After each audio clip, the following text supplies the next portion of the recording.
Մեր դերը կսե մանավանդ ըսավ հրյա ժողովուրդը, որ իրեն կհետևեիր, ես եմ ճշմարտությունը, եւ դուք պիտի ճանչնաք այդ ճշմարտությունը, եւ այդ ճշմարտությունը, որ եսն եմ, քեզի ազատե այս աշխարհեն մեղքերեն եւ այս չափքիցին մենք կշարունակենք ըսելով ճշմարտությունը ճանչնալու շատ կարևոր է, հնարավոր է մարդոց փրկության համար։ Մեր դերը խոսեցավ հատուկ ճշմարտության մասին, աստվածային ճշմարտության մասին, Աստուծո ճշմարտությունը։ Եվ այդ ճշմարտությունը ինքը քարոզեց ոչ թե միայն 10 պատվիրաններուն, բայց ավելցուց եւ իջեցուց այդ դասյակին երկու պատվիրանները, սիրել Աստվածը ամբողջ սիրտով, ամբողջ հոգիով, ամբողջ միտքով եւ զորությամբ եւ ավելցուց ըսելով ձեր թրացին սիրեցեք ձեզի պես։ Our Lord, during his earthly ministry, was challenged many times. And for those who followed him, who were of the Jewish ethnic culture and religion, and were confused, but they believed, he said to them, don't worry, you don't have to know everything from A to Z. Trust the Lord and know that the truth that I teach to you shall set you free when you accept me. Knowing the truth is essential for all of us as Christians. Knowing Jesus Christ is our first step to our salvation. Christ spoke of a special truth, which is himself. He said, I am the truth. Follow me. I am God's truth. And of the many things that I have taught to you to follow the traditional 10 commandments, there are 2 even more that are essential. And the first, most important one is to love the Lord with all your heart, with all your soul, with all your mind, and with all your might. And to love your neighbor as yourself. That is essential for our salvation. But truth be told, no pun intended, the truth from God from the time of his coming to this earth at his birth to his resurrection has been altered and changed over 2,000 years. Today there are many versions of the truth. Your truth, my truth, that person's truth, the church's truth, which is Jesus speaking his truth to us. That's why we have so many Christian religions: Baptists, Methodists, Episcopals, Orthodox, Catholics, Lutherans, and the list goes on, Charismatics. Everybody has their spin on the truth. But the truth is the truth, and it cannot be altered, and it should not be altered. And know this, the Armenian Apostolic Orthodox Church has preserved the truth of Christ from 301. We have not changed anything. We have not altered our theology. We have not diluted the truth. But those groups And this is not a statement of judgment, it's a matter of fact. That's why they exist. They have their own version of the truth. And then people who don't even believe in something true, and that's their own version and interpretation. It gets so confusing. Now I understand why the Hebrews were so confused when Jesus was talking to them. And what is the result when this dilution happens? This many views and many versions of the truth occur. Truth becomes rewritten history. Truth gets covered up. Truth is concealed. And then there's the secrets. Nobody knows the truth. And that's, unfortunately, the situation we are in the world today. We wake up every morning listening to the news and the media, and like, what is really true?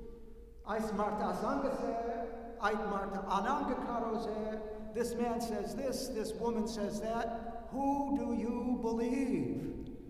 Someone just said that to me a couple of weeks ago. Gerhard, sometimes I don't even know what to believe. Even though they present it logically and it seemingly looks truthful, I'm not too sure. The truth has been diluted, my brothers and sisters. And when that truth is diluted and weakened, our trust in God becomes affected. But nothing can take away what is really true in what Jesus teaches to us.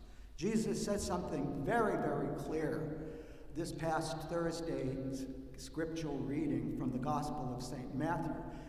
He says, amongst many things, he says, nothing is covered up that will not be uncovered eventually. Nothing will be secret. Nothing will be hidden that will not eventually be known. In other words, the truth eventually comes out. And over time, we have seen how that plays out. Human beings, what they do, how they behave, how they function, how they present themselves. Just read the press, the media, the stories of deceit, human decadence, of people trying to cover up, trying to keep secret what is really true, and they go to such extents to do it. Use your energy for something good, don't. From politics to religion. We look at the politics of the United States every day. I want to walk away from the TV and block my ears because God, I have no idea what's coming next. And even in religious context, the church, the abominations and this is not judgment, but in the Catholic Church, the sexual scandals of past decades, the cover-up, the secret. What happens? What happens is what Jesus says. It's all going to come to the surface. It's whether you want it or not, there's no way you can stop the truth from being revealed. But these people are unbelievable. Their deceits tarnish their souls. Their ways dishonor their own humanity with secrets and lies. Though they may say they believe, one must wonder, do they believe in God's truth? Or have they made their own version of God's truth and diluted it, maybe even inverted it? In many cases that happens. When I was a youngster, I remember a TV show, probably my age and vintage who would remember this show, I've Got a Secret. Does anyone remember I've Got a Secret on TV? Yes. I used to love to watch it. It was a show of a panel of 4 people that would be introduced to an individual who had a secret, and they had to sit and by questioning and answers back and forth, discover that person's secret. And eventually the secret was revealed. and would be known to them. And those were good secrets. You know, what you did in life, your profession, your place in society, are you a celebrity, unknown, and all of a sudden discovered? Those secrets are good. There's nothing wrong with having secrets, as long as it's a good secret, not a bad secret. You know, there's a big difference between the good and the bad secrets. In life today, secrets are not so good, unfortunately, and we've seen this so many times.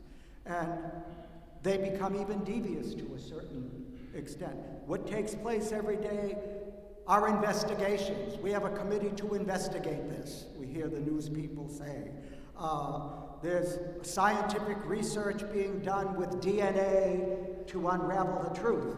What is really, so you have to get into digging up dead bones sometimes to get to the truth.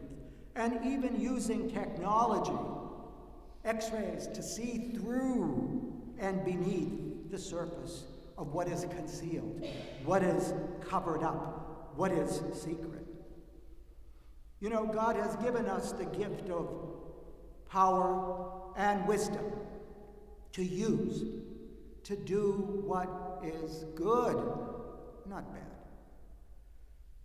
And to do those things with a sincere heart and spirit, to find the good and honest answers in life, searching for the truth, no matter how and to what extent some people, driven by their own wickedness, deceit, and fear, keep secrets and cover up and conceal.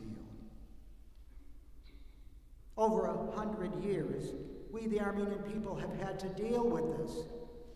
Turkey, to this day, denies and covers up the genocide of 1915. Of recent times, they opened the doors and said, come in and look at the archives. God only knows what they did to those archives that they're going to let us look at.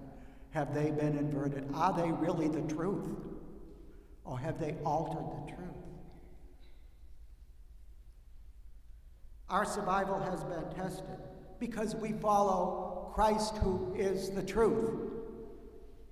We prefer him, even though we still feel the persecution of 1915, as Turkey continues to deny.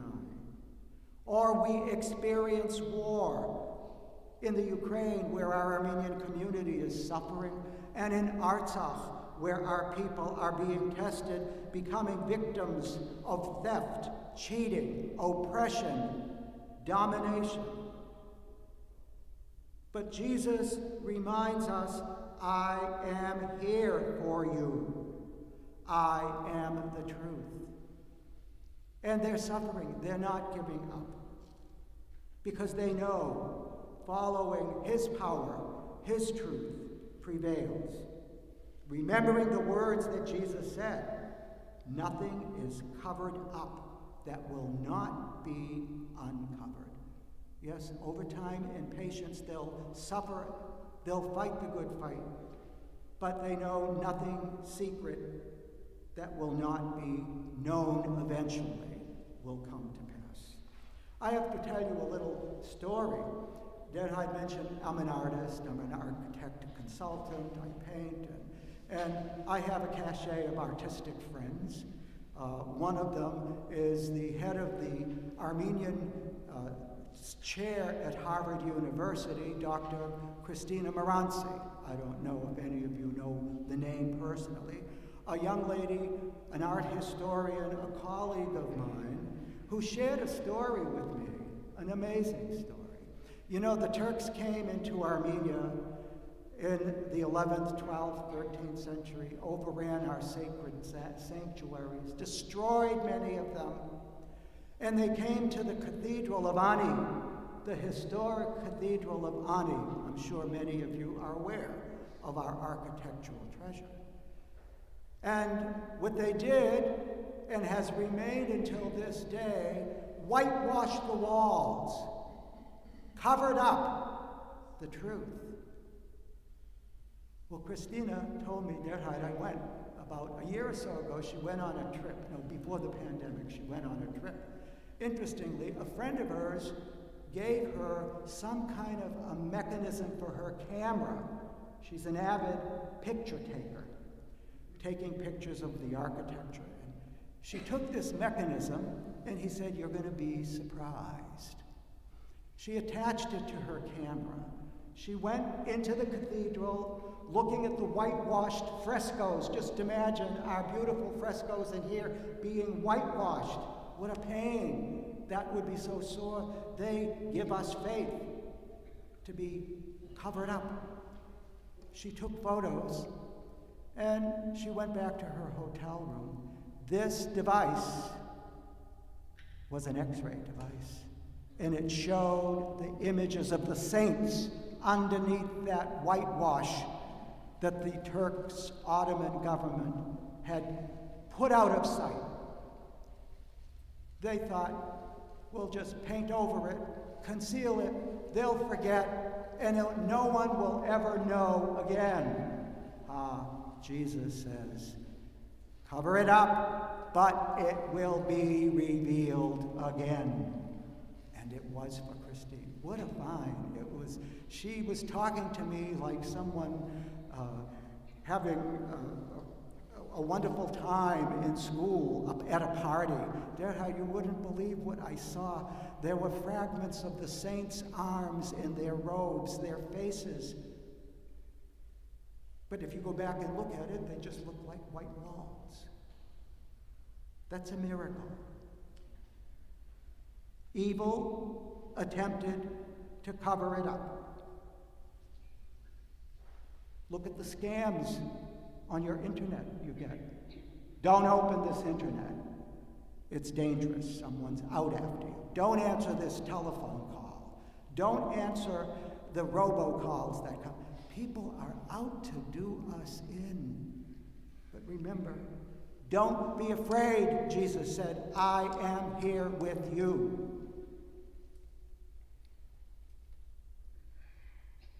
To best understand, I guess, with the point I'm pulling, no matter who or what shields the truth, it will be discovered.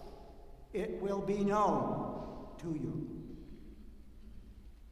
And through and from our righteous hearts and voices, we share the truth with others, not just by words and saying to a person, believe in Jesus, act as Jesus did. Let our behavior demonstrate what Christian living is. That is what reveals the truth, how we live as followers of the Lord. And you then become the bearers of truth, because you are. You become the power of truth, because you are. You become the love of God, because you are. So the question today as we conclude is, truth is revealed through our Christian life. Are you a truth keeper and keep it to yourself?